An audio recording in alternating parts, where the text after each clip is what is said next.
Crude oil के दाम negative हो गए। इसका क्या मतलब है? इसका मतलब है कि कंपनियां कह रही हैं कि हमारे वहां से जो क्रूड ऑयल है आप उठा लेना, उसके बदले में हम आपको $40 पर बैरल देंगे। जी हां, ये दुनिया में इस समय एक नई न्यूज चल रही है। क्रूड ऑयल के दाम नेगेटिव हो गए।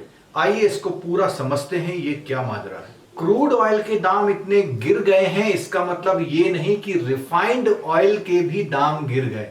रिफाइंड ऑयल से मतलब मेरा है पेट्रोल, डीजल और व्हाइट पेट्रोल या केरोसिन या कोई अन्य प्रोडक्ट जो क्रूड ऑयल से यानी कच्चे तेल से रिफाइंड होके बनते हैं।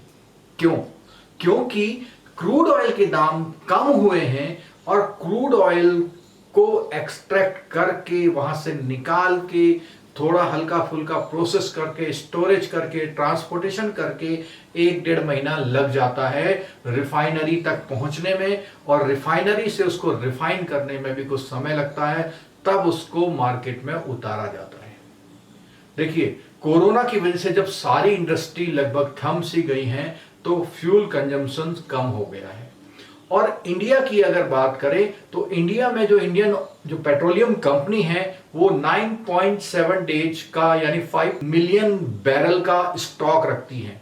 अगर वो 9.7 डेज यानी लगभग 10 दिन तक कोई भी काम ना करें तो भी पेट्रोल डीजल की जो खपत है वो उनके पास प्रॉपर रहती है। अब बात आती है कि क्रूड ऑयल की, तो उन्हीं कंपनियों के पास क्रूड ऑयल की जो स्टोरेज इंडिया में है वो 15 मिलियन टन्स, वो लगभग पूरी है। लेकिन इसी 15 मिलियन टन्स को इंडिया जो है बराबर इंक्रीज करने की कोशिश कर रहा है और फ्यूचर में इसको 169 मिलियन टन लाने की जो तैयारियां हैं वो चल भी रही। क्रूड ऑयल इंडियन जो पेट्रोलियम कंपनी है उनके पास 63 डेज का स्टॉक है। तो इसका मतलब ये वह 63 डेज का स्टॉक तो ले चुके हैं इंडिया में, तो उसके प्राइस अभी कम नहीं होंगे। और जो ये क्रूड ऑयल खरीदा जा रहा है वो फ्यूचर के लिए खरीदा जा रहा है, तो हो सकता है इन एक्टिविटी को देखते हुए अभी वो परचेजिंग कम भी कर सकती है। 21 अप्रैल को क्रूड ऑयल के प्राइसेस पर बैरल 20 से $30 के आसपास हो गए थे और 22 तारीख को यानी 22 अप्रैल को यही प्राइस $16 हो गए। अब ये नेगेटिव का कॉन्सेप्ट समझ लीजिए। नेगेटिव का मतलब ये होता है कि जितना भी प्रोडक्शन कंपनियां करती हैं वो एक फ्यूचर डेट में पहले से ही बाई करने के एग्रीमेंट होते हैं। अब कई लोगों ने एग्रीमेंट कर रखे थे और वो एग्रीमेंट नए नए होते जाते हैं। आज की तारीख में अगर आप कोई फ्यूचर डेट में किसी भी कंपनी से क्रूड ऑयल लेने का कॉन्ट्रैक्ट करेंगे तो वो कॉन्ट्रैक्ट लेने को तैयार है, कह रही कि आप खरीद लो, और ये कह रही कि पर बैरल हम $40 आपको देंगे। ऐसा क्यों? क्योंकि उनके जो स्टॉकिंग कैपेसिटी है वो जो ओशियन में भी जो स्टॉकिंग कैपेसिटी वो लगभग फिल हो चुकी है, और जो यहां प्रोसेस रिफाइंड पेट्रोलियम प्रोडक्ट हो गए हैं उनका भी सेल होना है। यूएस जो है, ये मैं पर्टिकुलर बात कर रहा हूं यूएस मार्केट की। यूएस जो है वर्ल्ड का सबसे बड़ा क्रूड ऑयल प्रोड्यूसर कंपनी है और लगभग 1 करोड़ बैरल वो प्रोडक्शन करता है। इस प्रोडक्शन की जो प्राइसिंग है वो WTI से तय होती है।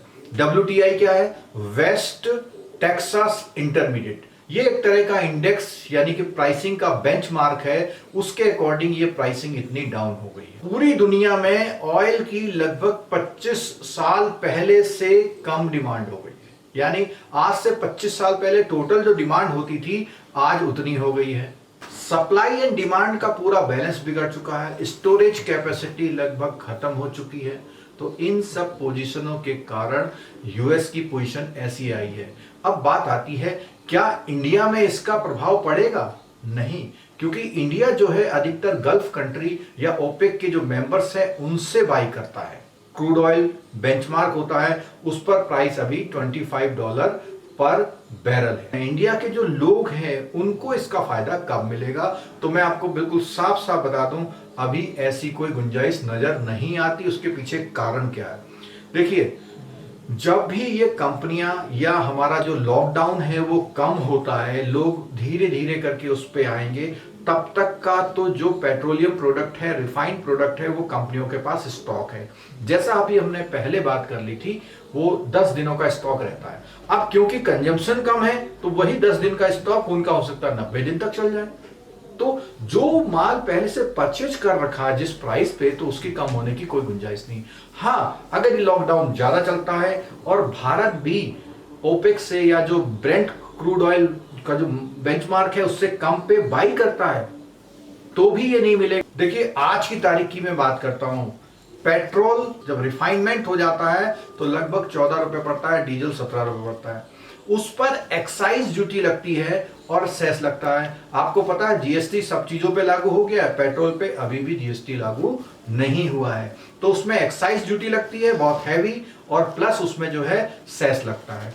इन सब के बाद 1 लीटर पर जो डीलर्स हैं, डीलर्स को 1 लीटर पर पेट्रोल पर 3.55 पैसे का कमीशन मिलता है, और यही कमीशन डीजल पर 2.49 पैसे का मिलता है। इनके बाद जो एडिशन आता है, उस एडिशन पे 27% का वैट लगता है। तब पेट्रोल और डीजल के प्राइस फिक्स होते हैं। तो आप समझ गए होंगे, पूरा मैंने फिनोमेना समझा दिया कि हमारे यहां प्राइस होंगे कम या नहीं होंगे, या होंगे तो कब होंगे। तो देखते हैं अगले क्या क्या डेवलपमेंट होते हैं, उसके बाद हम नए वीडियो के साथ आएंगे। आपको ये वीडियो कैसा लगा जरूर बताइएगा, और इस वीडियो को लाइक कीजिए। चैनल अभी तक आपने सब्सक्राइब नहीं किया तो कीजिए, क्योंकि ऐसे ही इंफॉर्मेटिव वीडियोस फ्यूचर में आते रहेंगे। Thank you.